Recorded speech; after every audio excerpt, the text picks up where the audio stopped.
In today's video, I'm going to show you how to add a payment method in Framer step by step so you can connect a payment link to a button or text and start sending people to your checkout page in just a few minutes. This is a super simple setup and it works really well if you're selling a product, taking bookings, collecting donations, or sending visitors to Stripe or Razorpay. If this tutorial helps you out, make sure to hit like and subscribe for more easy Framer tutorials. Alright, let's jump right in. The first thing you need to do is create your payment link in Stripe or Razorpay.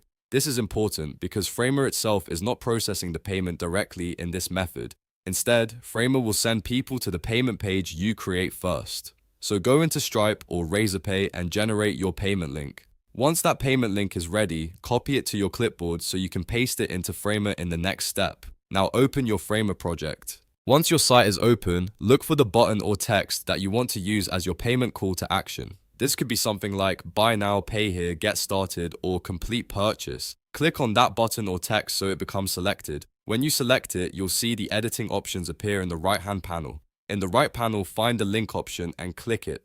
This is where Framer lets you attach a destination to your element. After that, choose URL as the link type.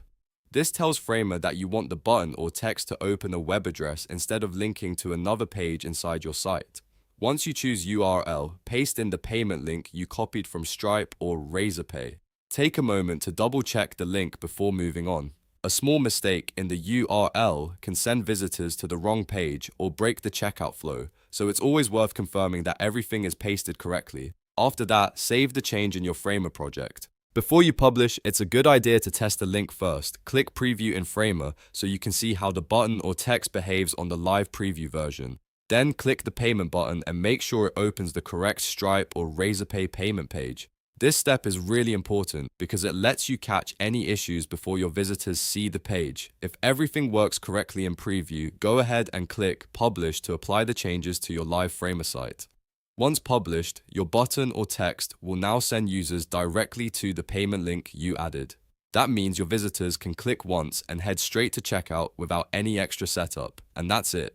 You've now added a payment method in Framer using a simple payment link from Stripe or Razorpay. It's fast, beginner-friendly, and a great way to start accepting payments from your website. If this video helped you, please give it a like, subscribe for more Framer tutorials, and I'll see you in the next one.